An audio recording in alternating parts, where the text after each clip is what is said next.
I didn't tell you this in the pre-show banter, but I wanted to share a what is money. I know it's not like necessarily a device you use at the beginning of every show, but I do have a passage and a take on what is money that like has really sticks with me that I want to share. Please. And it's from The Dying of Money. I'm not going to read the whole thing out loud, but he says that money is it's the counterweight to all things of value, and that in that money is actually the opposite of value.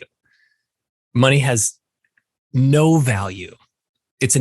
I like the idea that it's an anti-value, but it is merely a reflection of the economy that the money serves. And so any currency is essentially, it's backed by the world's economy. That's what backs all money, is the real number of saleable values, products and services in the economy. And that doesn't matter whether money is gold or paper or computer credits or Bitcoin. Money is the most valueless thing. Eric Voskuil makes the point that like the concept of store of value is not an inherent property of anything whatsoever. When he made that point, I was like, oh God, I hadn't thought about it that way. You kind of think, well, gold has store of value properties. No, nothing has store of value properties. Regardless, we will, now that we have money as a civilization, we will always have money. I'm not saying that money is pointless or that money is an illusion, but in the way that we use it, it has almost an anti-value. It's just a share in the economy that the money serves. And then when you dilute the money, you dilute all the shares. I just like thinking about it that way. No, it's a great, unique way to look at it. Especially throwing that first function on its head in a way, right? It's like to store value. It's not that. It's a reflection of the actual valuable goods and services in an economy. This gets back to a point that Jeff Snyder shared on this show, which is that he was advocating that money is not wealth, right? Wealth is the productive factors in an economy, and that money is effectively a call option on those productive factors.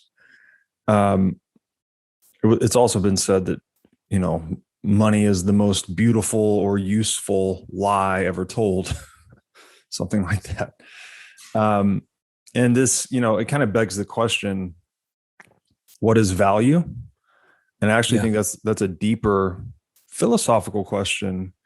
Also with, very significant economic implications that relate to kind of the revolution of marginalism in the 1800s.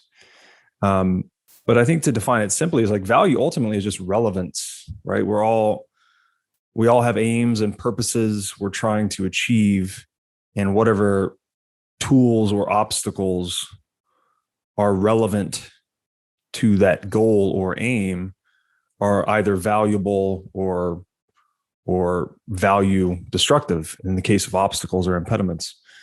So it's very interesting. And I appreciate that you brought up the what is money deep dive right at the top of the show. That's the namesake here. Yeah. I mean, I've had deep and abiding questions about the nature of money since I was really young that never got answered until I found Bitcoin. I mean, I remember in college, a friend of mine was in business school. He was older than me. And I was like, can you tell me why growth is like a thing in business? Like, why is growth so important? Like, is there a business model without growth? And he couldn't answer the question. He was more learning about how to maximize growth. And I didn't like, I just never, my parents had a mortgage on their house in the 80s. And I grew up in a house that was way over leveraged. And my parents were probably too transparent with me. They sat me down. I sat them down and I was like, what is the deal, you guys? Like, why are you so stressed? And they're like, well, here's our mortgage payment. It's 15%. And I was like, I did the calculation. I'm like, wait, so our house we bought was 375,000. And by the time you pay the bank back in 30 years, you'll have paid them almost $1 million. That makes no sense. And they were like, they had no answer. Like they didn't think about it. I grew up loathing mortgages because I had a bad experience as a kid with it. But like, it really led me to like, I couldn't conceptualize, where does money come from? I remember asking my dad, like, how does new money get introduced into the economy? And it wasn't until so many years later, through seeing the world through the lens of Bitcoin, that like suddenly all these things made sense. And just bring it back to what you just said about value. Like when I started reading, I assigned myself over the pandemic to read Man, Economy, and State. And we have two young kids, and like we were doing full-time parenting. I tried to do 5 pages a day. I didn't even get there. In the last couple of years, I've got through 600 pages, and then I've taken a bunch of breaks. But I will say that like their frame of reference for all value is subjective and intersubjective, and that you can't even assign any cardinal values to a value, but everything is valued relative to something else, and it's dynamic and it changes. And when I read that, I was like, it makes so much sense to me. It was like someone had peeled back the fabric of the universe and exposed the truth. And I was like, thank you. Thank you. Yes.